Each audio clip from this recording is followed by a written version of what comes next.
How's it going, guys? My name is Eclipse, and in today's video I'm going to be showing you how I make my thumbnails.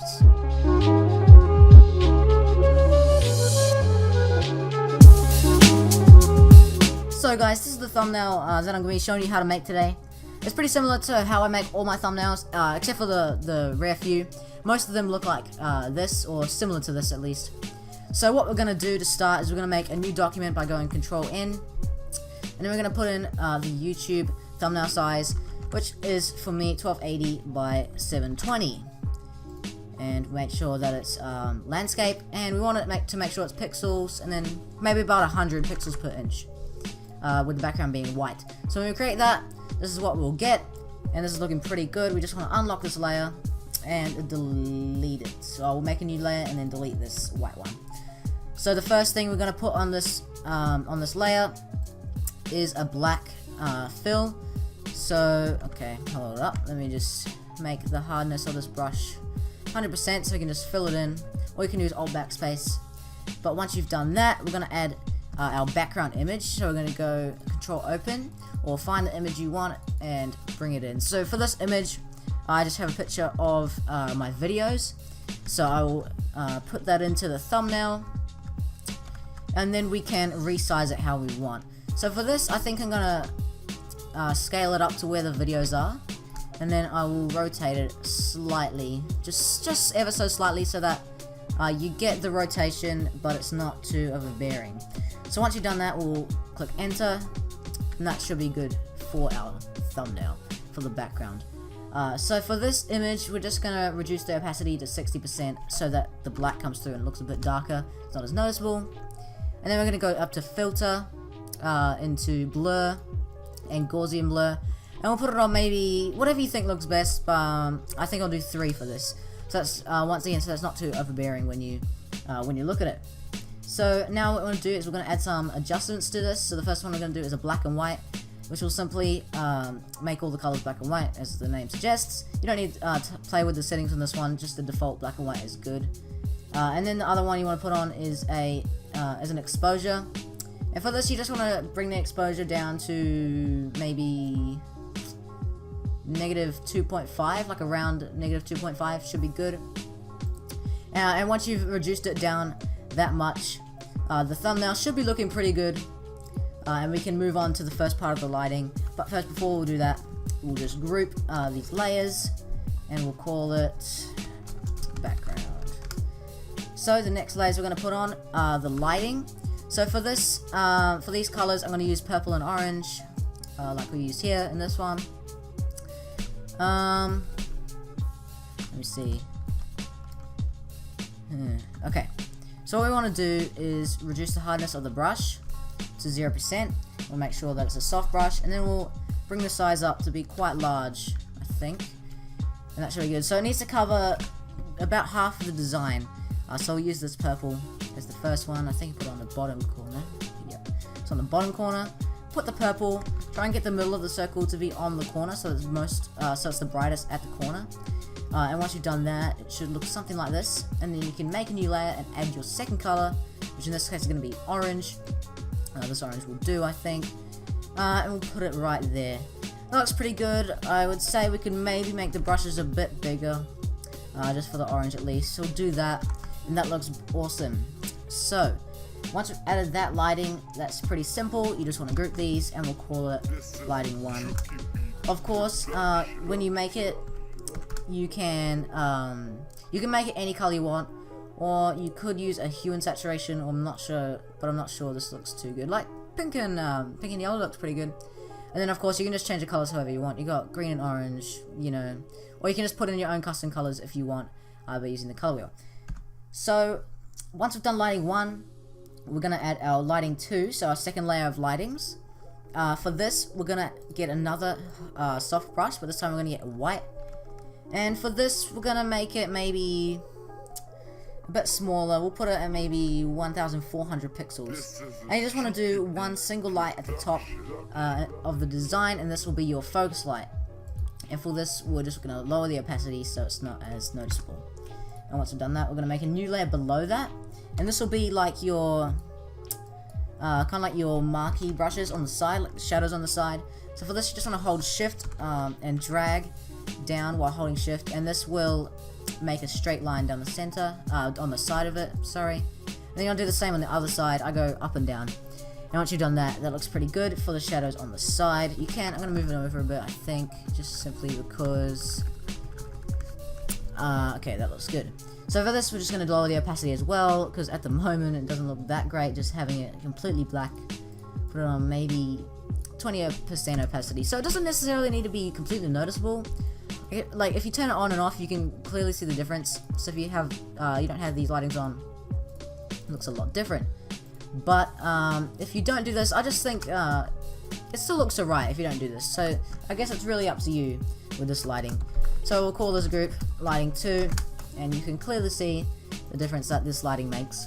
And I think it makes it look a lot better, but if you disagree, you don't have to use it. The next type of lighting we're gonna do is highlight lighting, but I'm actually gonna do that after the text. So first, I'll just put in the text before I do anything else. So for the main text I have in the middle, I usually use the font Overdose Sunrise, which you can get from most like free font websites. It's a pretty popular font, it's pretty common. But I use that on 80 pixels for the size, and we'll put in for this thumbnails, and then we'll reduce the spacing because we don't want it this large. That looks pretty good. I might make it a bit bigger, I think. Maybe that's pretty good. And we do want the color of the text to be white. So that's good. So we'll just hit Control A to select the whole image, and then we'll center this text in the center. And once it's in the center, we can add our subtext, I suppose. So for the subtext, I use the font Nexa Light, which is just the light version of Nexa Bold. It's a really nice font, I think, for subtext, and I just put it on maybe 20 pixels or 20 points. And so for this, we're gonna do how to make. So the thumbnails is the main text, and that's what you want people to see. And the subtext, it's just kind of there to fill in the blanks of what the text would say. Because if it just said thumbnails, it kind of wouldn't make any sense, you know. So I'll put it on maybe 20, and we'll increase the spacing a bit, and then we'll put it. Excuse me. We'll put it just above the thumbnails, and then we'll make a duplicate of that layer, and we'll bring it below the thumbnails. And here, I think we'll put we'll just put like the subtext of this, which will be tutorial 2017. So for this one, I like to make the bottom one slightly smaller because it's not as needed. So I'll put it on maybe 15, and maybe increase the spacing a bit more. And that looks pretty good. So if we'll just select all those layers, and we'll hit this one, which will center all of them equally, so that they're all got the right amount of spacing. Once we've done that, we can group them together and name the group text. Now we want to center this group in the document by hitting Control A and the center keys, and then that should be good. But now we want to add some effects to the text. So I'm going to go into styles because I already have this effect saved, and this effect looks lovely right here. I really like it. I use this effect on all my thumbnails, and I'll just quickly run through the effects of it. So first effect is an inner glow. The blend mode is on screen with 100% opacity and a solid white color as the glow. You want the technique on edge, and the size on 13, choke on 0, range on 50%, and that is your inner glow. And the other ones, I'll just put them here. I'll just go through them. You can just pause them if you want to see them, and you can copy them down for your own design.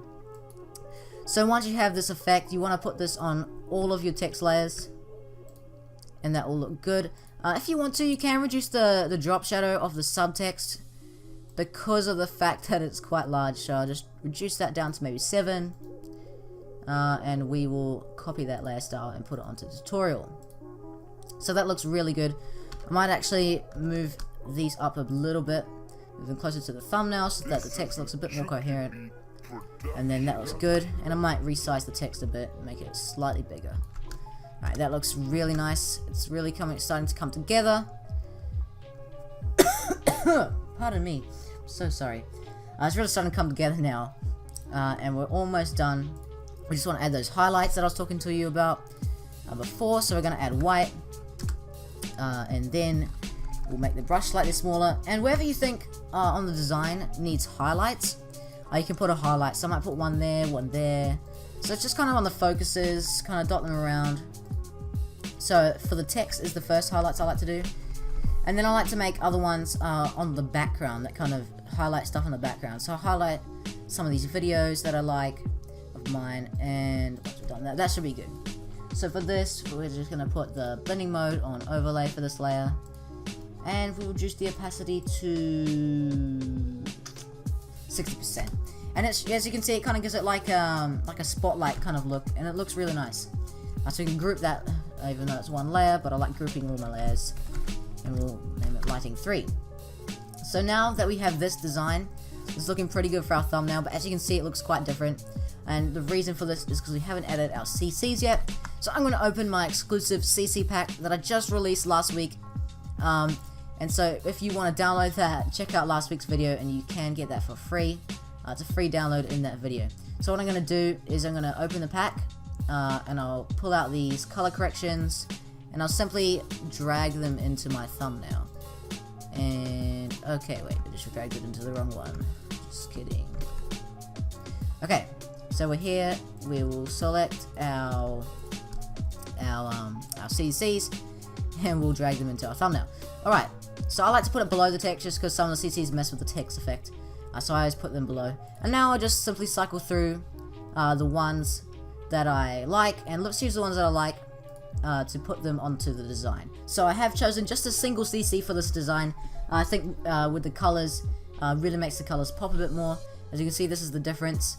But I do think it's a bit too much. So I'm just going to reduce the opacity on this CC, maybe to about 27%, and now you can see it's not super vibrant, but it's still a bit more vibrant than it was before. So I do like that for the CC. I was playing around with it for a little bit. I was a bit stuck on which CC to choose, but I did end up just using this one. So once you download the pack, obviously you can put your CCs in, and you can choose any one of those. They're free to use, and it's free to download. Definitely go check that video out. But once you put your CCs in, you're pretty much done for the design. So you want to group the whole layer together and name it whatever you want. I'm going to name mine thumbnail. Then we're going to duplicate the layer and hit Ctrl-E to merge the layer, and then we're going to duplicate the layer again, so we have two merged images of this thumbnail. And from here, on the top layer of the thumbnail, we're going to go to Filter, Other, and High Pass. And as you can see, right now it looks pretty bad. I'm going to maybe reduce it to 3, maybe 2. I'll put it on 3, I think. And then what you can do is you can put it on Overlay, and we'll reduce the opacity to maybe 35%. So as you can see the difference, if I toggle it on and off, it really makes the edges pop. It makes them a bit sharper. It makes the blacks a bit blacker as well. And I think it's just really good effect. Another thing you can do with this is you can simply resize it. And as you can see, when you do this, kind of gives it like a 3D look, I guess. But you can do that, as you can see. So if you see the difference here, if you can see that difference, then good for you. So once you do that, you want to merge these two layers together, duplicate them one more time. We're going to add a final effect to this design. So we're going to go into Filter Gallery for this one. Go into Stylized. Ugh, I can't even talk today. And we're going to go into Glowing Edges. And as you can see, it'll just make all the edges glow, but obviously this is not what we want. So we're going to go to Screen. And as you can see, it's a bit too much right now, so we'll reduce the opacity to maybe 15%. Should be pretty good. So once we've got that, we can merge that again. And now if we look at the comparison, once we've added those effects, we can see that it hasn't done a lot to the design, but like the changes are quite a bit subtle. You might not even be able to tell the changes, but I think it really improves the design just by adding those effects. So once you've done that, you can simply save the design, and you can upload it to YouTube as your thumbnail. So guys, that's how I make my thumbnails. So guys, I hope you enjoyed this tutorial on how I make my thumbnails. And because I'm giving away all my secrets on how I make these awesome looking thumbnails, can we hit 10 likes on this video, guys? That would be amazing, and I'd really appreciate it. And also, if you could, I would super appreciate it if you subscribe. We're getting pretty close to 50 subscribers, and that is actually really high. You might not think it's that high, but if you imagine 50 people in a room, That's quite a lot of people. So I'm really happy and I'm really blessed to have seen this growth in my channel. So if you could share it and subscribe, that'd be great. Just keep helping me grow my channel, guys, and I would really appreciate it. Thanks for watching. I'm EclipseGraphics, and I'll see you in the next